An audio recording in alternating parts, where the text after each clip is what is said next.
they're facing. Something of trouble happened. La hawla wa la quwwata illa. Incorrect usage. When trouble happens, you say inna lillahi wa inna ilayhi raji'un. La hawla wa la quwwata illa billah is a dhikr you're supposed to say when you're feeling down, when you're feeling lazy, when the muadhin is saying come to salat, when you're being called to come to the goodness, when a fundraiser is being called and people are urged and encouraged to give money to worship. Say la hawla wa la quwwata illa billah and engage in the worship. You will find that Allah Azza wa Jal, so Allah subhanahu wa ta'ala will give you the ability.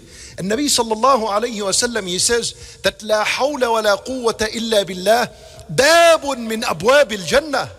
It's a door of the doors of the paradise. Meaning anyone who says it, it'll make the worship easy for him, and as a result the door of the paradise opens for him.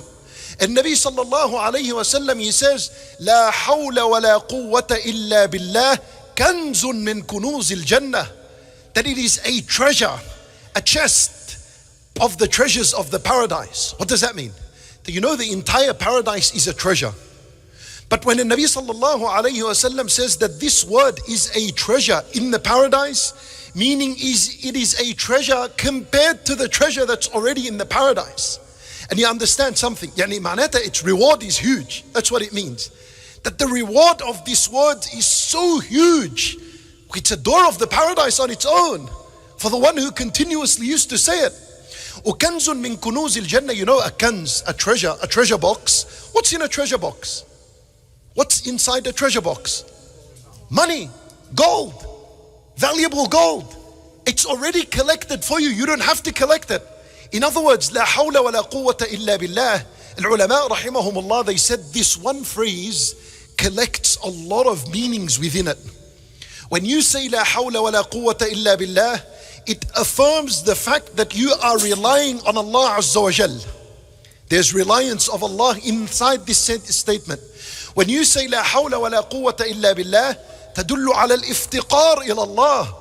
It also implies that you are acknowledging your weakness before Allah Azza wa Jal. There's so many meanings within la hawla wa la quwwata illa billah.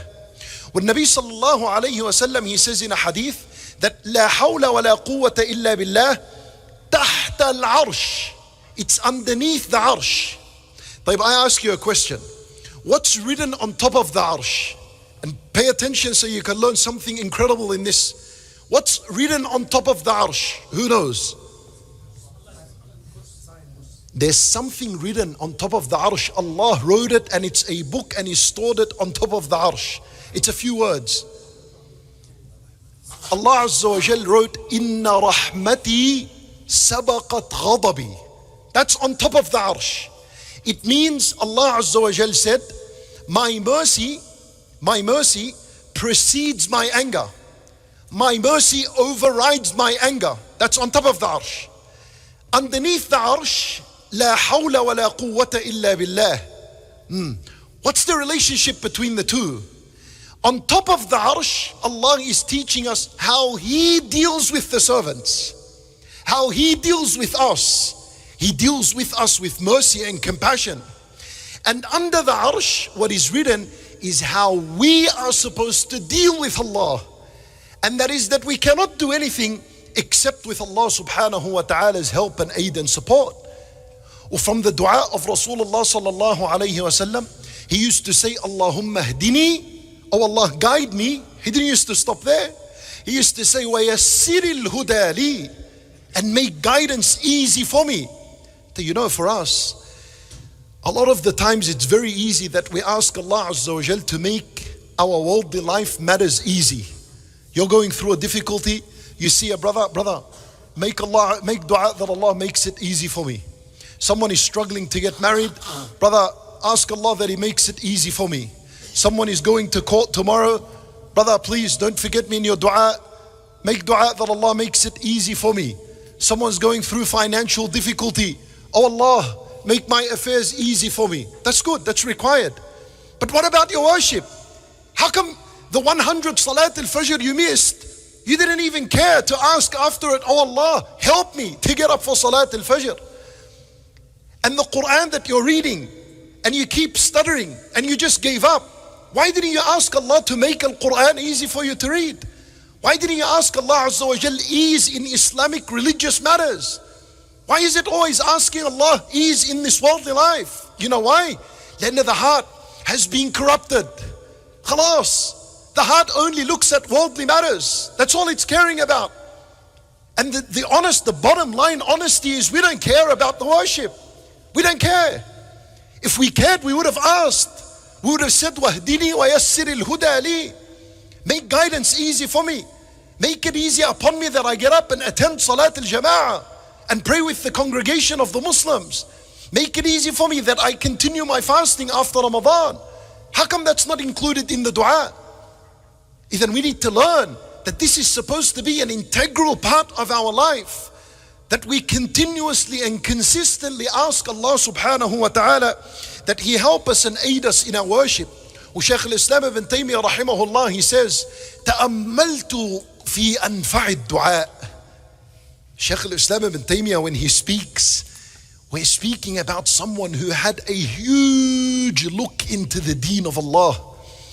Someone who Allah Azza wa Jalla gave him intelligence and intellect. And listen to what he's saying. He's saying, I sat for a long time. تأملت في أنفع الدعاء. And I pondered, and I pondered, and I reflected time and time again. What is the most beneficial dua for us? That's what he's saying. He said, so I found and I concluded that the most beneficial dua for us is to ask Allah subhanahu wa ta'ala to give us the ability and the strength that we worship Him. Then he said, and I found it in Surah Al-Fatiha, when Allah Azza wa Jal said, وَإِيَّاكَ نَسْتَعِينَ. This is it. This is the dua. This is how you defeat laziness. Because I tell you something, defeating laziness doesn't have anything to do with physical ability. I'll prove it to you. You have a 20-year-old. He can't get up for Salat al-Fajr. He can't do anything of the worship. You have a 95-year-old. He's praying on time, Salat al-Jama'ah. He's fasting. He's making dhikr. What was the difference? Was the difference in body strength? No, it wasn't. It was here and it was here. That's where it was. You might have two 20-year-olds. How come one worships, one doesn't worship? Because one, Allah Azza wa Jal gave him the ability, gave him the strength of the heart to worship, and the other wasn't given any strength of the heart. Understand, bottom line, that the lesson, the idea of the lesson is to increase your heart in the understanding that you are supposed to ask Allah subhanahu wa ta'ala to give you aid and help in worshipping Him subhanahu wa ta'ala. And this is the entire life. That's what it's all about. It's all about who's going to continue to worship Allah until the last day. Who's going to continue in this road?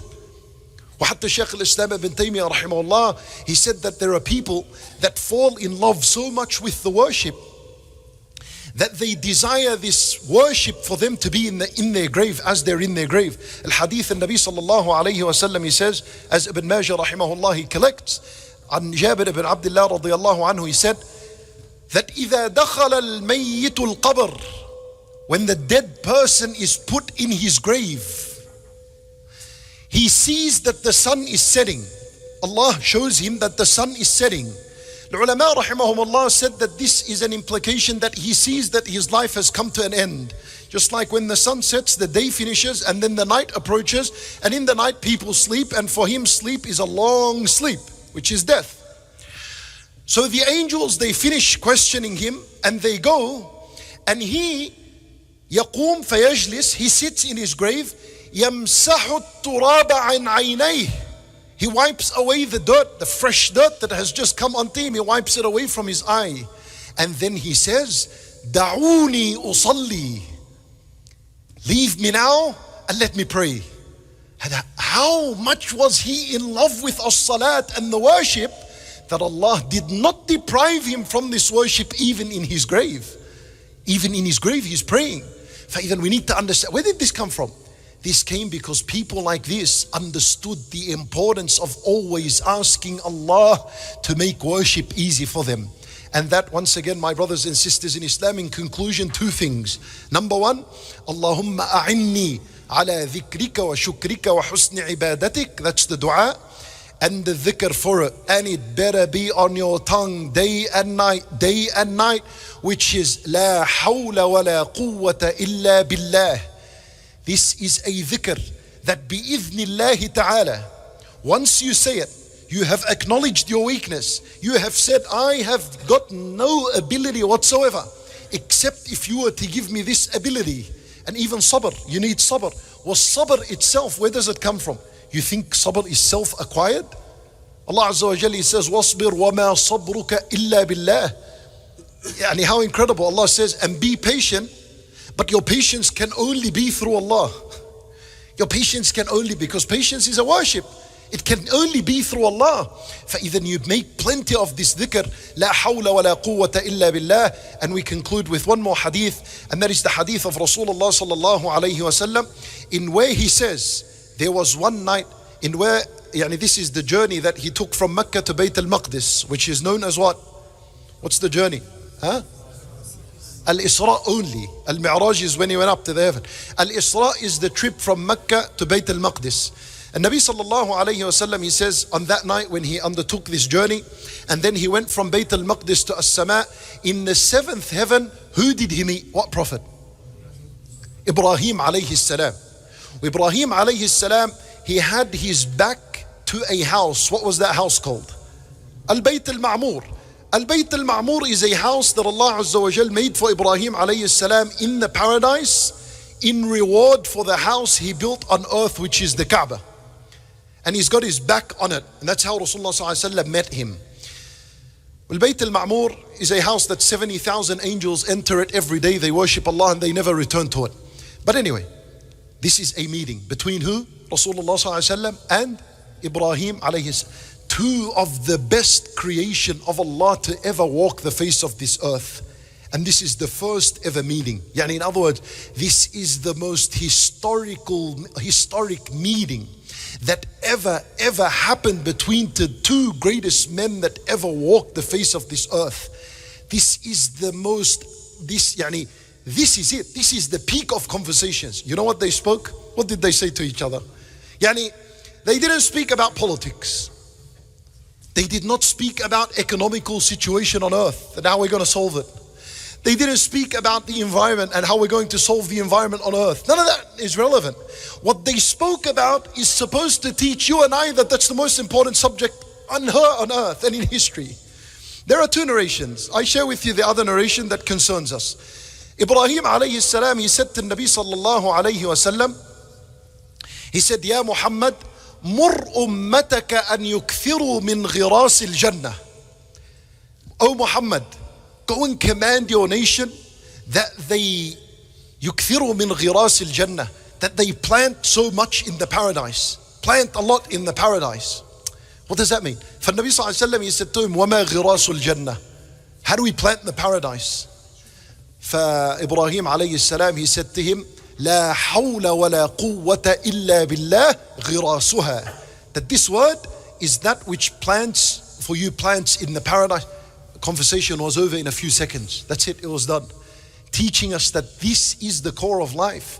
This dhikr, because this dhikr, it's going to fuel your worship with Allah Azza wa Jal, and as a result, secure and earn that place for you in Jannatul Firdaus. We ask Allah subhanahu wa ta'ala an yahdiyana wa yuyassir al-huda lana. And we ask Him subhanahu wa ta'ala an yu'inana ala dhikrihi wa shukrihi wa husni ibadatih. إنه ولي ذلك والقادر عليه. وصلى الله وسلم وبارك على نبينا محمد وعلى آله وصحبه أجمعين.